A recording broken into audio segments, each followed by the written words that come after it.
안녕하십니까. 이 강의는 토요일 1교시 중세철학연구 2에 해당하는 강의 내용입니다. 지난번까지 자치통감에 대해서 알아봤고, 오늘은 18사략에 관련된 내용을 정리해 보도록 하겠습니다.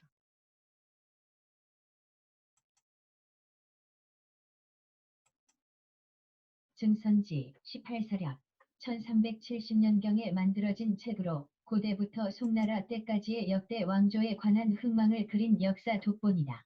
사기, 한서, 삼국지 등 17.4정사에 송나라 때의 사료를 넣어 18사로 하고 교재로 사용하기 위해 그 내용을 편년체로 요약했다. 수천 년 중국의 역사에 대한 최소한의 지식을 초학자들이 읽기 쉽게 편찬했다. 전 2권 INTR로 저자 증선지는 송나라 말기에서 원나라 초기의 사람으로 자는 종야종야이며 강서 노릉노능 출신이다. 그의 행적은 송나라 때 진사에 합격한 뒤 지방관을 역임했고 송나라가 멸망한 뒤에는 관직에서 물러나 다시는 출사하지 않았다는 것 정도만 알려져 있다. 그 무렵 강남 사대부들은 대체로 이민족 왕조였던 원나라의 관리가 되기를 거부하고 은밀히 저항하면서 제야 문인으로서 민족 문화와 전통을 지키려 했는데 아마 증선지도 이런 강남 사대부의 한 사람으로 평생 제자의 교육에 힘썼던 것으로 보인다. 18사략은 그 명칭대로 18종의 사서를 요약한 것이다. 과거가 행해지던 시대에는 사서사서에서 시작해 오경과 시문, 사서사서의 순으로 공부를 했는데 이민족이 지배하던 무렵에는 유교 경전보다도 역사서가 민족적 자부심을 일깨우는 좋은 자료로 여겨졌다. 그러나 모든 정사는 양이 방대하고 복잡해 초학자에게는 그다지 적합하지 않았기 때문에 그들을 위해 이 책이 편찬되었던 것이다. 편집 방침을 보면 왕조사관으로 일관해 역대 왕통을 철저히 더듬고 있는데 이것은 그 무렵의 민족의식으로 미루어 볼 때 충분히 이해가 가는 부분이다. 역대 왕조의 흥망성쇠가 생생하게 묘사되어 있는 자에게 좀 더 깊이 알고 싶은 의욕을 불러일으키도록 배려되었다는 점이 흥미롭다. 유명한 고사나 명언도 많이 실려 있다.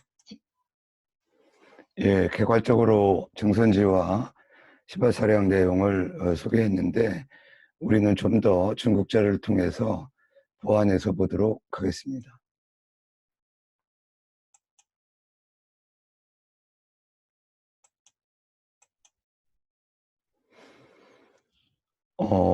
읽진 않고 번역만 하겠습니다. 18사략. 원나라가 전국을 통일한 10여 년 뒤에 지금의 강서지방에서, 제가 이제 지방하고 연결되겠죠. 하나의 양사, 18사략으로 이름하는 역사 서적이 출연하였는데, 그 기본 내용은 조대 왕조의 시간 순서에 따라서 제왕을 중심으로 상고로부터 남송 말년에 이르기까지의 그 역사적인 일을 서술한 것이다. 서수 가운데, 서수건 오늘날의 뭐 학원, 옛날로 말하면 서당이죠. 서당에서 계몽적인 아이들을 일깨우는 그런 특성을 지닌 역사 독본 텍스트로서 최초의 그 분량 편질은 단지 2권이고 아주 간단 명료하고 통속적이었었고 문필이 아주 세련된 것이다. 함축적이었다는 얘기겠죠. 세월이 흐르고 인간이 창자입니다. 푸를 창자. 상전벽해라는 뜻으로 아시면 되겠어요. 그러니까 세상이, 여기서 말은 인간이지만 세상이겠죠. 세상이 상전벽해하듯이 많이 변하면서 이러한 그 사선은 흐르면서 이러한 역사책은 뭐뭐하지 않았다죠. 도태해지지 않고 도리어 끊임없이 사람들이 그것을 위해 추석하고 수정하였으며 명대에 이르러 크게 성행한다. 또한 더욱이 동쪽으로 일본에 전해서, 실제로 18사략은 중국에서보다도 일본에서 많이 읽은 걸로 알려져 있어요. 그 예전에 제가 얘기했던 진순신이라는 대만 출신의 그 역사학자가 일본에서 지금도 아마 활동 돌아가셨나요? 진순신이 일본에서 활동하면서 정리한 이분이 우리나라 말하면 도울보다 더 유명한 분이에요. 매스컴에도 많이 출연하고 강의도 많이 하고 그런 강의 내용이 이제 우리나라로 많이 번역돼서 책으로 나와 있죠. 예전에 여러분한테도 아마 소개한 책이 있을 겁니다. 기본적으로 이분이 이제 진순신이라는 분이 사학자인데도 동양 일반 고전에 대한 소양도 상당한 것으로 느껴질 정도로 글이라든가 내용이 아주 그 의미 있는 것들이 상당히 많습니다. 더욱이 동쪽으로 일본에 전해지고 아울러 일본에서 장고 오랜 기간 특수한 영향을 낳았으며 사학사와 중일 문화사 교류에 있어서 아주 주목할 만한 가치가 있는 문제가 되었다.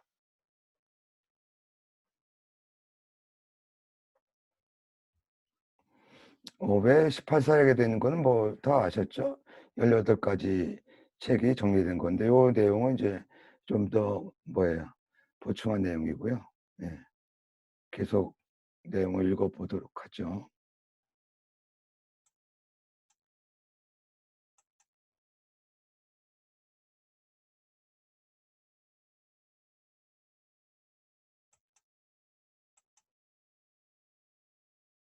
진나라 시황제의 분석행유 진시황 34년에 승상 이사이사가 상소를 올렸다. 예전에 제후가 할거해 싸울 때 서로 다투어 학자들을 초빙해 후대했습니다. 그러나 지금은 천하가 통일되고 법령도 정비되었습니다. 따라서 백성들은 안정 속에서 농업과 공업에 힘을 써야 하고 사회의 지도층은 법령을 준수해야 합니다. 그런데 학자들은 지금도 이 새로운 체제에 반항하고 있습니다. 그들은 오늘을 표본으로 삼지 않고 과거를 들어 오늘을 비판하면서 백성들을 혼란에 빠뜨리고 있습니다. 그들은 새로운 법령이 발령될 때마다 자신의 학문을 바탕으로 비판을 가하고 있습니다. 그것도 속으로만 비판하는 것이 아니라 거리에 나가 공공연히 논쟁을 벌이고 있습니다. 그들은 무리를 지어 비방과 중상을 해대는 무례배입니다. 그러니 이번 기회에 과감한 조치를 취해야 할 것입니다. 우리 진제국 외의 역사 기록 따위는 모두 불태워버려야 합니다. 또한 박사의 관직에 있는 자가 소유하는 책을 제외하고 시경, 서경을 비롯한 제자백가의 저작을 개인이 소유할 수 없게 해야 합니다. 그런 책들은 모두 군수에게 제출케 하여 소각해야 할 것입니다. 시경, 서경에 대해 말하는 자가 있으면 시장에서 목을 쳐야 하고 옛날을 들어 오늘을 비판하는 자가 있으면 일족을 멸해야 합니다. 다만 책 가운데서도 의학과 점, 농사에 관련된 것은 남겨두어야 할 것이며 법령을 알려고 하는 사람에게는 관리가 가르쳐 주어야 마땅할 것입니다. 지금까지 이게 그 유명한 분석행위에 관한 이사의 상소문인데요. 이사라는 사람은 한비와 동창이죠. 이사는 말을 잘했고 한비는 어려서부터 말을 더듬었는데 그 지금 염철론 다음 그 주제가 아마 염철론 같은데 염철론에 보면 이사가 그 순자를 찾아와서 그 학문하는 목적은 출세하기 위한 것인데 저는 지금 서쪽의 진나라에서 여러 학자들을 초빙하고 있기 때문에 서쪽으로 가고 싶습니다. 하직 인사를 해요. 순자가 말리지는 못하죠. 이사가 서쪽으로 가서 그 당시 재상이었던 아니 저기 뭐예요, 여부리의 면접을 거쳐서 결국 승승장구해서 이제 여러 진보적인 개혁을 이제 주도적으로 시행을 하죠. 그 가운데 하나가 이게 이제 분석행위인데, 물론 이제 한비는 말을 더듬었으니까, 한비는 우리가 이제 다른 시간에 좀 더 다룰 거고요. 그 이사가 이렇게 무리한 분석행위를 하게 되는 배경이 따로 있었어요, 사실은. 왜냐하면, 이제 시간이 흐르면서 진나라에 많은 인재들이 이제 몰려들고, 그러면서 물론 이제 진나라의 국세도 강해지고 그랬지만, 반면에 진나라 자체의 기득권층들은 불안함을 느꼈던 거죠. 그래서 이제 축객령이라고 하는 거를 시행해야 된다. 다시 말하면 외부에서 초빙한 인재들을 추방해야 된다라는 이런 논의가 점차 진행이 됐어요. 이때 위기감을 느낀 이사가 진시황에게 새로운 정책의 표본을 제시한다고 해서 제시한 것이 분석행위고, 분석행위의 기본적인 그 중요한 내용은 이제 유교에서 보면 이제 싫어하는 얘기지만 제자백가를 없애고, 요거는 이제 나중에 이제 한비자가 또 한데 이제 하는 얘기니까요. 그러니까 이사의 분석행위와 버금가는 그런 정책을 이제 동중서도 나중에, 물론 그건 유교를 높인다는 명목이고, 이사의 이 내용은 이제 법가의 그 이념을 높이는 것이죠. 법가의 기본적인 핵심은 이 네 글자로 요약이 돼요. 지금으로서, 현재로서 옛것에 반대한다. 그럼 이거를 반대로 얘기하면 옛것을 기준으로 현대에 반대하는 건 당연히 이제 유교적이고 보수적이고 기득권 계층을 얘기하는 거죠. 그래서 지금 이 논의가 그 이사의 입을 통해서 법가의 이금 방고의 입장이 뚜렷이 드러나는 것이고, 이것은 이론적인 한비의 입장하고도 정확히 일치하는 겁니다. 그래서 시황제는 이 상소를 받아들여서 분석행위를 시행하는 거죠. 네. 시황제는 그 상소를 받아들였다. 진시황 35년 후생과 노생은 황제가 나쁘니 선약이 발견되지 않는 것이다라는 말을 남기고 도망쳤다. 그것을 계기로 학자들에 대한 시황제의 분노가 폭발했다. 그렇게 후대해 주었는데도 나를 배신하다니, 하물며 나에게 욕을 해? 그 학자라는 놈들은 대체 무슨 생각을 하고 있단 말인가? 쓸데없는 말로 백성을 혼란스럽게 하는 자가 있을지도 모르니 함양의 학자들을 모두 조사해보아야 할 것이다. 이렇게 하여 검찰관에게 명예 학자들을 총점검했다. 그러나 학자들은 서로 손가락질하고 비판만 할 뿐 아무도 자신의 죄를 인정하려 하지 않았다. 결국 시황제는 464명에게 유죄를 선고하고 그들을 모두 함양에서 생매장해 죽였다. 그러니까 여기 지금 정사에서 초록한 것이긴 합니다만은, 그러니까 엄밀하게 말하면 책을 불태웠다고 했지만 농업이라든가 이제 주역도 불 안 탔죠. 유학에 관련된 유교경전만 이제 불을 태웠다라고 이제 이해가 될 수가 있고요. 갱유라고 해서 유자들을 우리가 무들갱자죠. 생매장해 주겠다고 그러는데, 유자와 플러스 뭐예요? 방사들이 많이 죽었겠죠.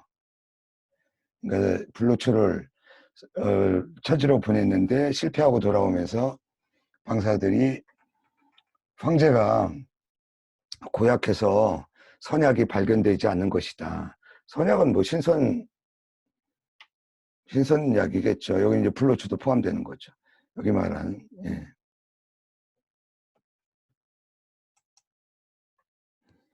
관련된 얘기는 뒤에 자료를 보면서 좀 더 보기로 하고요.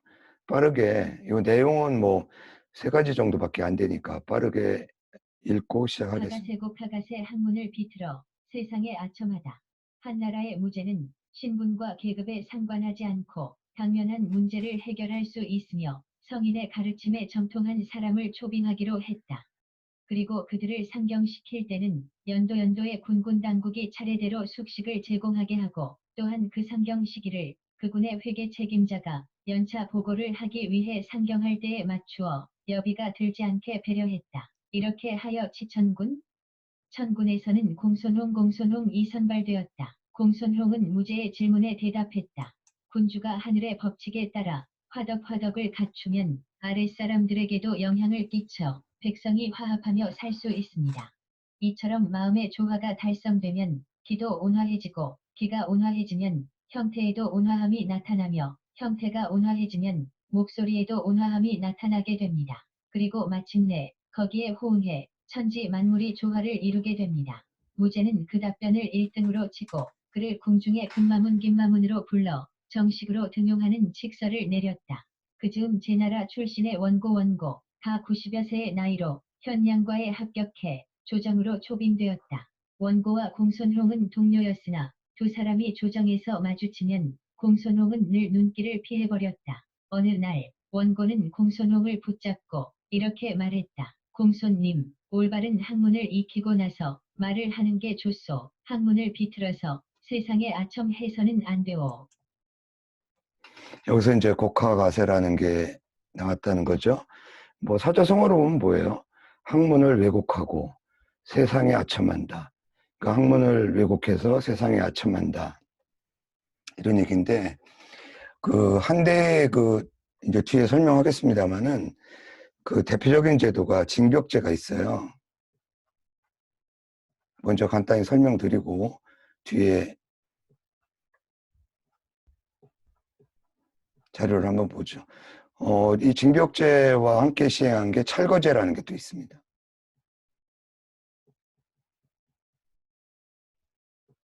쉽게 말하면 관리 임용제도예요.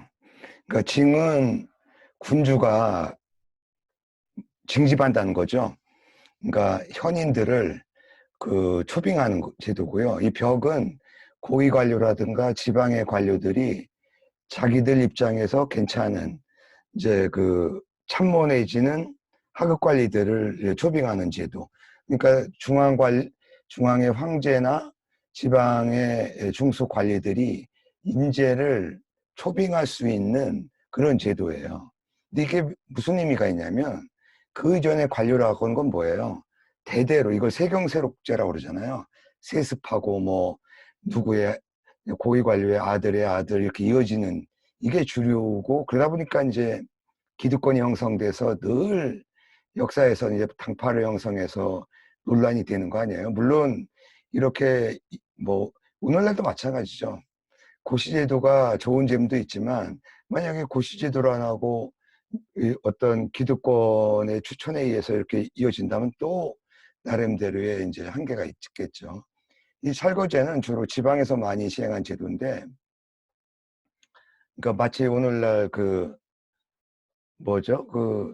대학에서 신입생 수시 입학할 때, 뭐 예전에 보면 뭐 농어촌 출신, 뭐 특정 대학은 뭐 효행에 뛰어났다라든가, 그 다음에 뭐 어떤 뭐 봉사활동을 뭐 많이 한, 뭐 이런 식으로 자기소개서를 위주로 이제 선발하는 그런 식으로. 근데 한대에서 가장 유명했던 미덕이 뭐냐면 효예요.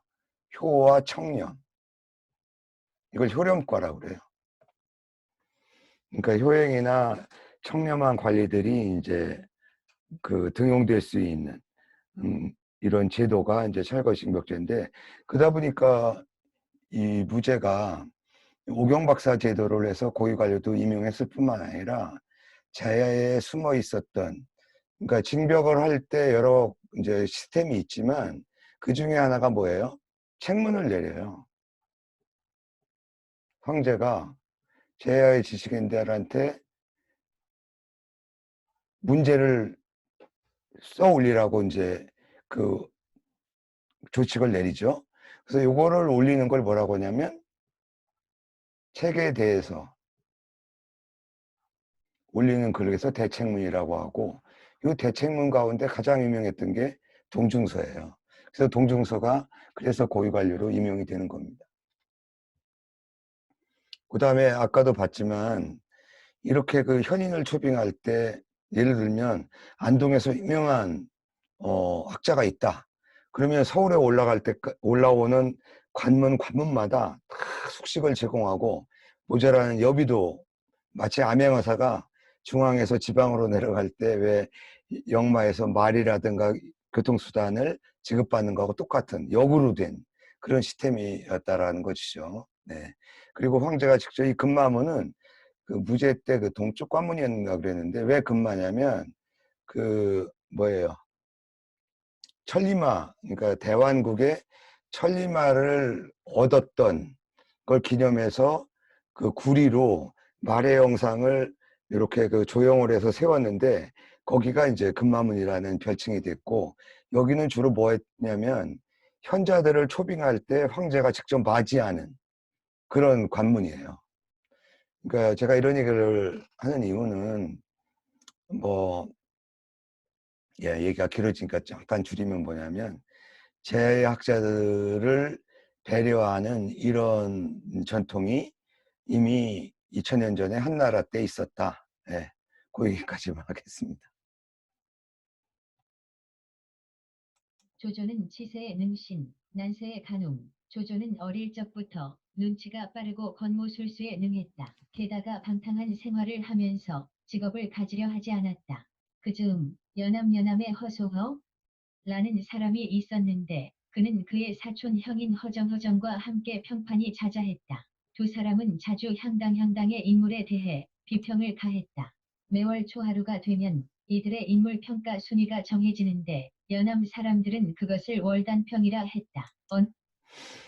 그러니까 매월 초하루에 평가를 해요. 물론 뭐 시문이라든가 어떤 사람의 언행 이런 걸 가지고 자기들이 이제 들은 바 또 이제 직접 본 걸 가지고 이제 평가를 해서 이제 발표를 한다는 거죠. 요즘 말하면 일종의 뭐 여론조사? 여론조사가 좀 다른가요? 네. 여론조사는 상당히 주관적이죠.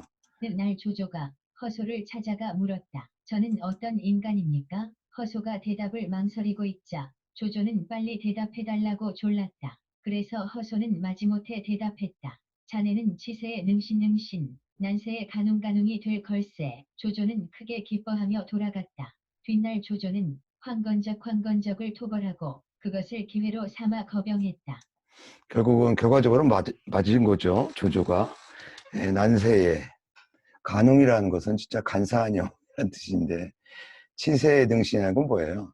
평화로운 시기에는 능력 있는 신하가 될 수 있을 것이고 근데 난세 때는 아주 간교한 영웅이 될 것이다.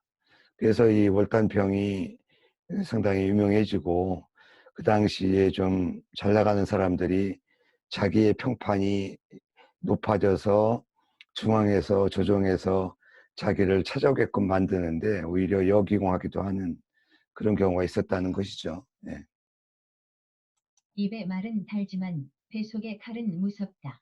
당나라의 재상 이인보는 현종의 측근들에게 열심히 아부하고 현종에게는 늘 눈에 들게 잘 보여서 총애를 받았다. 그런 한편으로 군신이 의견이 위로 올라가지 못하도록 획책해 현종의 귀와 눈을 막아버렸다. 어느 날 그는 많은 어사어사들 앞에서 이렇게 겁을 주었다. 천자의 의장에 쓰는 말을 잘 봐라. 가만히 있으면 아무 일도 없지만 조금이라도 울음소리를 내면 그냥 끌려나가고 말지 않느냐. 그는 그런 식으로 어진 신하들을 미워하고 자신보다 뛰어난 인물을 배척했다. 너무도 음험한 그의 성격에 대해 사람들은 이렇게 말했다. 입에서 나오는 말은 꿀처럼 달지만 뱃속에 든 칼은 정말 무섭구나. 그가 밤중에 언월당이라는 집에 틀어박혀 생각에 잠기면 그 다음날 반드시 누군가가 죽었다. 이러한 인물이 19년이나 재상의 자리에 있었기에 훗날 대란을 불러일으키는 원인이 되었지만 현종은 아무것도 모르고 있었다. 네. 그 현종과 양귀비의 그 중간에 그 뭐예요? 연결고리가 이 인보라는 어, 신하죠. 물론 뭐 간신이라고 평가할 수 있나요? 근데 당현종도 사실은 그 뭐예요? 한때는 상당히 정치를 잘했죠. 알록사난이 일어나기 전까지는.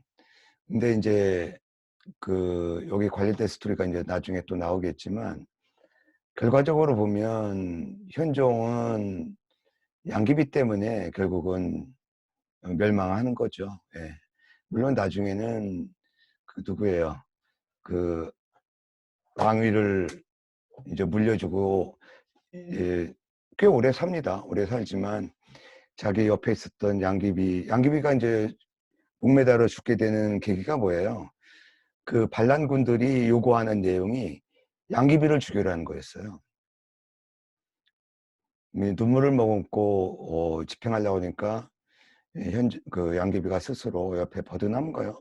목매달아 죽었는데 이때 양귀비 나이가 38이고 현종은 상당히 장수했는데 그 죽을 때까지 그 양귀비를 그리워했다는 그런 얘기가 있습니다.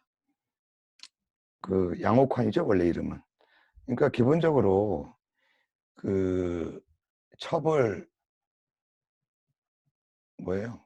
귀비로 올린다고 하는 것 자체가 이거는 최고의 황후 다음에 제 귀비 아니에요. 귀빈이라고 할 때도 있고. 그런데 뭐 현종에 대한 스토리까지 해서 이제 받고, 요 우리가 지금 얘기했던 분서갱요, 그 다음에 뭐예요? 월단평, 그 다음에 당현종과 관련된 얘기, 그 다음에 곡화가세, 요거에 관련된 이제 보충 자료를 좀 보면서 정리를 하도록 하겠습니다. 여기 나오는 뭐 먼저 이걸 보고 갈까요? 뭐 이사 아까 좀 설명드렸죠. 이건 여러분들이 책에 나온 거는 간단하게 보시면 될 것 같고요. 다음 시간에 염천론이군요.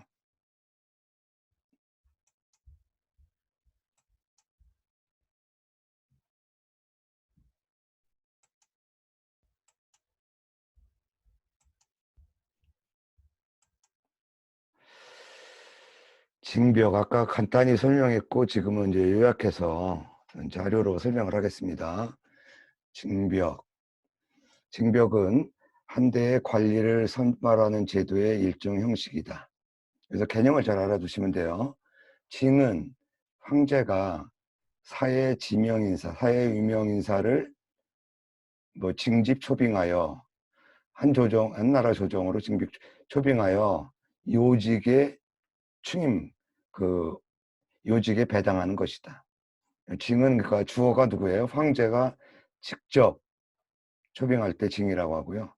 벽은 중앙관서의 고급 관료나 혹은 지방정부의 관리가 자기 부하, 그러니까 하급 직원을 임용하고 다시 조정에 추천하는 제도예요. 그러니까 지방관료가 중앙에 추천할 때도 이 벽이라는 제도를 쓸 수가 있는 거고, 자기 하급 관리를 직접 임용할 때도 쓸 수 있는, 어, 그러니까 쓸 수 있는 것이죠.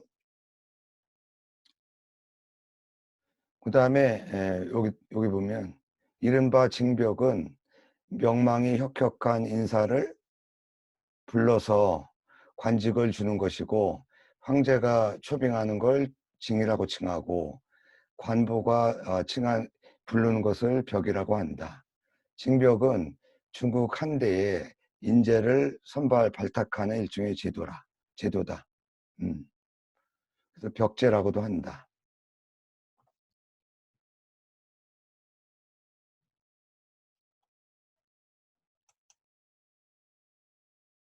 철거. 예. 사실은 이 철거제도와 좀 더 의미할 만한, 그죠. 우리가 하은주에서는 세경세록제, 그러니까 경대부를 대대로 경대부 가문에서 녹을 세습하는, 그러면서 관료로 이제 하는 제도잖아요. 근데 이제 춘추종 시대 때 오게 되면 통치계급이 이해제도를 개혁하고, 더더욱이 부국강병을 위해서 어떻게 돼요? 고리타분한 기득권의 그 인재들 가지고는 안 되잖아요. 그러니까 이제 진나라 같은 나라가 특히 출신 성분 가리지 않고 모든 나라의 인재들을 초빙해서 끝내는 진나라가 천하를 통일하지 않습니까? 예. 그리고 파격적으로 임용하는, 예. 파격적으로 아른 그 하급 지위로부터 임용해서 재간이 출중한 사람으로 이제 임용하는 거죠.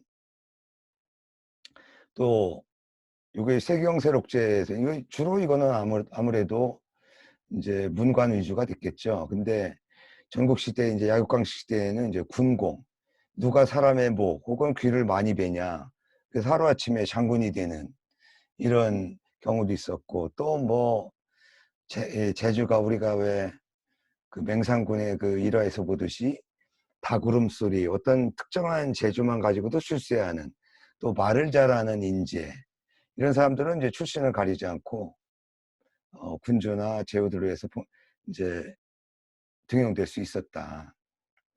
그 다음에 이제 진대에서는 이제 벽전, 뭐 황무지 개간이라든가, 군대에서 어떤 무공을 많이 세운, 그걸 이제 관리 선발하는 근거로 삼았던 적도 있었고, 그러나 이런 것들은 사회 전체적으로는 완벽한 제도는 되지 못했죠. 이제 한나라 때 이르러서야 비로소 이제 국가 통제의 필요성에 의해서 관리 선발 제도를 이제 차츰차츰 정비하기 시작하는데 그게 찰거라는 제도예요. 찰거라는 제도를 문장 의미로 보면 뭐예요? 관찰해서 천거한다. 그러니까 아까 말한 징벽제의 그 요소하고 좀 통하는 면이 있죠. 무죄 때 그 징벽제. 근데 이제 찰거가 특징적인 건 뭐냐면 찰거는 자하 이상. 아무래도 징벽은요.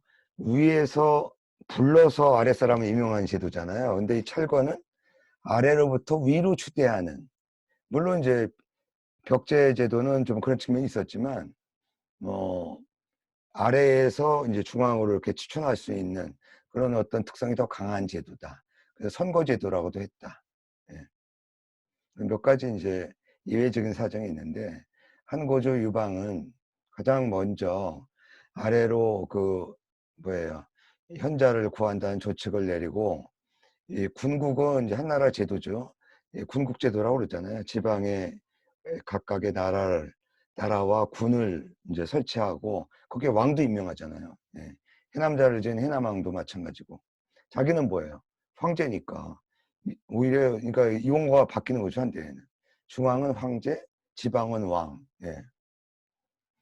뭘 요구하냐면 군이나 국에 치국 재능을 갖추고 있는 현사 대부를 추천할 것을 요구한다는 거죠.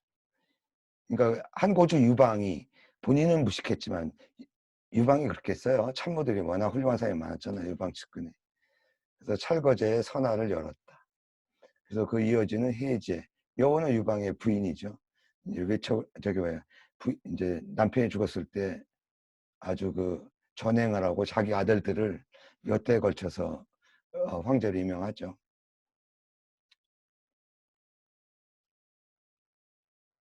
그다음에 월단평이 좀 오늘 내용의 핵심이 되는데 아까 용어는 설명했죠.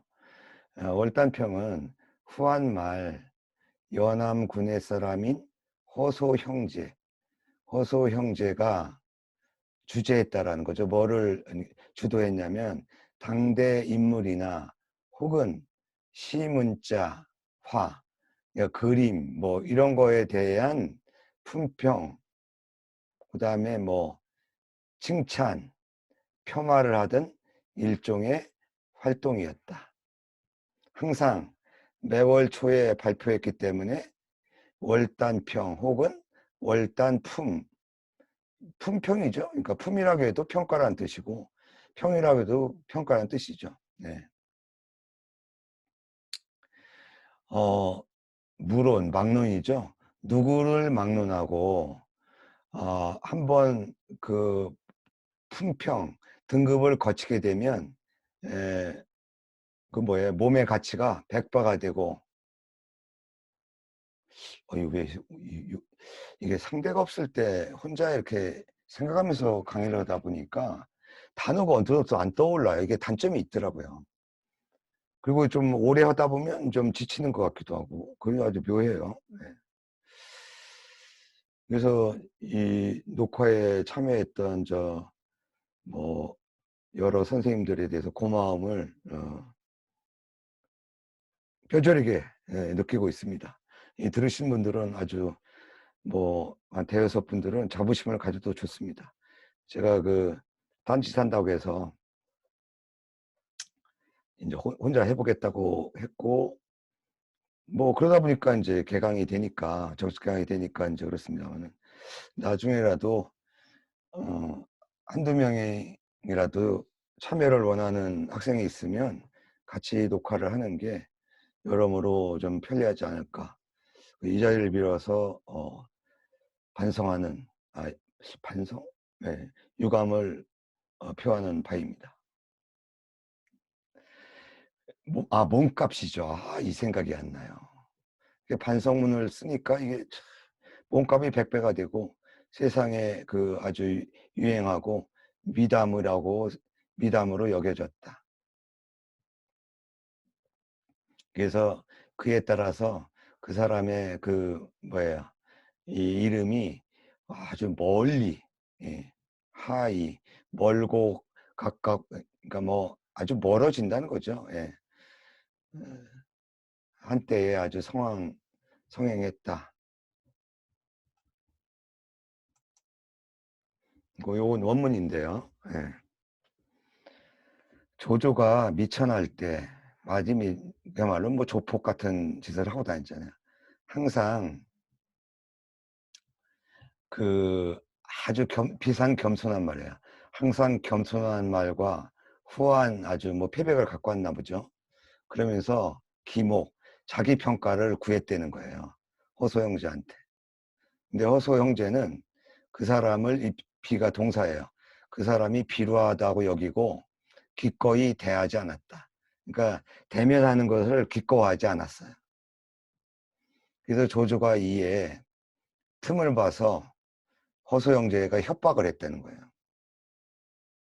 그러니까 허소가 부득이하게 생명의 위협을 느끼는데 안 하면 되겠어요? 말하기를 군, 그대는 그런 얘기죠. 청평은 아까 우리가 치세로고 나오는 그 고전도 있어요. 그러니까 맑고 태평스러울 때의 간적이고, 이게 오히려 허소의 더 직설적인 평가가 아닌가 싶어요. 그렇죠? 아까는 뭐예요? 치세지 능신이라고 그랬잖아요. 능력 있는 신. 근데 여긴 뭐예요? 평화시기에는 간적이 될 것, 나쁜 놈이 될 것이고, 난세에는 영웅이 될 것이다. 근데 뭐 그 당시가 이제 난세잖아요. 그러니까 조조가 크게 기뻐하고 떠났다. 이렇게 우리가 시중에 나오는 조조의 평가, 치세의 능신, 난세의 간웅. 간자는 이렇게 써도 똑같은 글자입니다. 함께 알아두세요.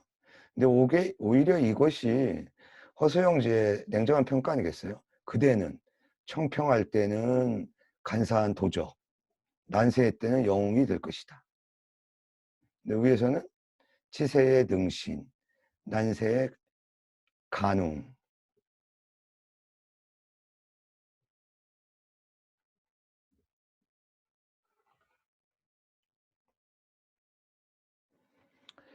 예, 이렇게 해서 18사략에 나오는 곡화가세, 그다음에 분석행유, 그다음에 여기 나오는 월단평, 예, 이걸 중심으로 18사략에 대해서 알아봤습니다. 제가 가장 먼저 읽은 중국 통사도 18사략이었던 것 같습니다. 이게 번역판도 그렇게, 번역판을 또 진순신이, 아니 그 18사략을 진순신이 또 요약한 것이 우리나라에 번역돼 있어요. 그래서 여러분들이 흥미 위주로 중국의 고사 명언을 좀 정리하고 싶다 생각이 드신 분들은 진순신으로 검색해서 18사략에 관련된 책을 읽으시면 아주 그 시간을 절약해서 어, 그 음미할 수 있는 그 아주 좋은 자료가 될 거라고 생각합니다. 오늘은 여기까지 하겠습니다. 수고 많으셨습니다.